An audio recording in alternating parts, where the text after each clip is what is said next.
Good morning, good afternoon, good evening. Grammar topic most important. Modals.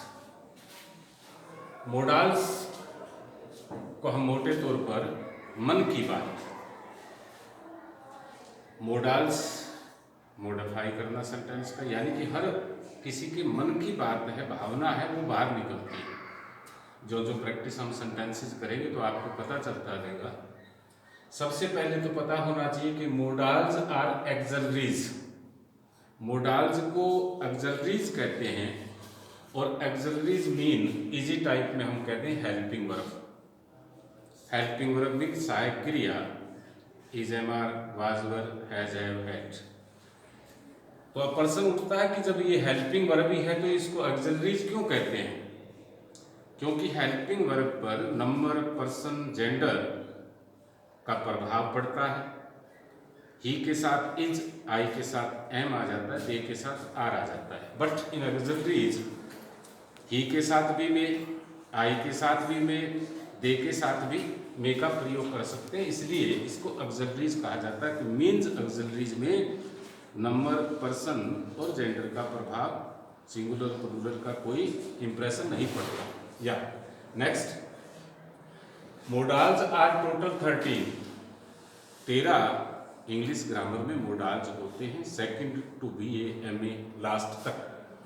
Names may and might, might past, can का could past, should shall का past, must और to, shall, will, use to, would, need, dare.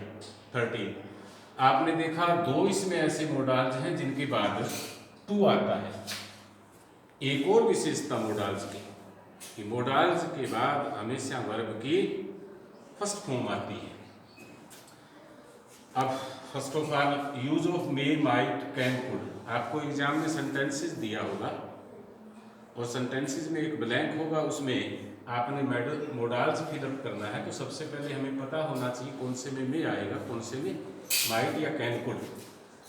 अपने से बड़ों से, आपसे जो बड़े हैं, माता पिता, टीचर्स, बड़े भाई भी हो सकते हैं, अंकल भी हो सकते हैं, उनसे परमिशन होता है। आप कोई काम की अनुमति लेते हो या अनुमति वो देते हैं, उसके अंदर मे का प्रयोग करते हैं। जैसे विद्यार्थी तो लगभग इससे वाकिफ होंगे।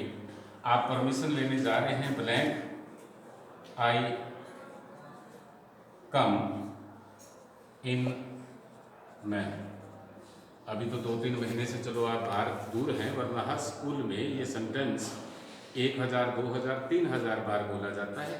सभी विद्यार्थी बोलते हैं, मे आई कम इन मैम, क्या मैं रूम में आ सकता हूँ? तो अंडरस्टूड टीचर कहेगा कि यस यू मे कम, आप आ सकते हैं, आपको परमिशन दे दी गई, परमिशन लेगी गई। अब बात थी मन की बात, क्योंकि आपने ये मन से बोला, आप अपने मन से रूम के अंदर आना चाहते हैं, क्लास में आना चाहते हैं, इसलिए हमने इसका नाम रखा मन की बात। सेकंड पे आते हैं, पॉसिबिलिटी ऑफ नेचर, प्रकृति की संभावना, वर्षा का होना, तूफान का आना, बादलों का गड़गड़ाना, जो नेचर करती है, परमात्मा करती है, उसमें जो संभावना होती है, उसमें हम मे का प्रयोग करते हैं। जैसे आसमान में थोड़े क्लाउड देखे और सेंटेंस एग्जाम में हो गया, it blank rain today, means कि आज वर्षा हो सकती है। अब हमने हिंदी में लिखा था सकना, सकती, सका पास्ट है। इट रेन टुडे, वर्षा किसी के हाथ में नहीं, परमात्मा के, इंद्रदेव के हाथ में, ये प्रकृति की संभावना, यहाँ भी हम मे का प्रयोग करेंगे। Latest read third, operative sentence. आपने टाइप ऑफ सेंटेंस में पढ़ा होगा ऑपरेटिव सेंटेंस, जिसमें विश, ब्लेसिंग, प्रेयर होती है।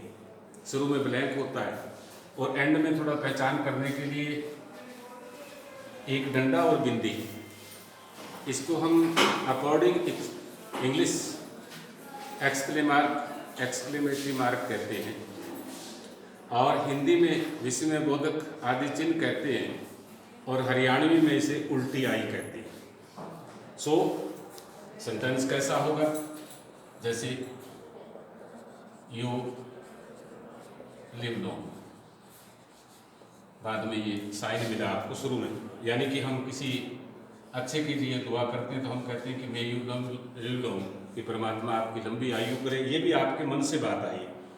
बादल को देखकर आपने ही कहा कि आज वर्षा हो सकती है, इसलिए हमने मन की बात कहा। मे यू लिव लॉन्ग आपके लिए कोई अच्छा करता है तो अंडरस्टूड है, आपके मन से एक भावना निकलती कि इस आदमी की, व्यक्ति की आयु लंबी हो। नाउ नंबर 4, कंडीशनल सेंटेंस, शर्त वाले वाक्य। 2 क्लास होगी, 2 वाक्य होंगे। एक में ब्लैंक है, उसमें मे या माइट का प्रयोग करना है, और उसने लिखा वर्ब की फर्स्ट फॉर्म होगी तो मे, वर्ब की सेकंड होगी तो माइट। कैसे? वी ईट, सो दैट ये वर्ड आपने ढूंढना है।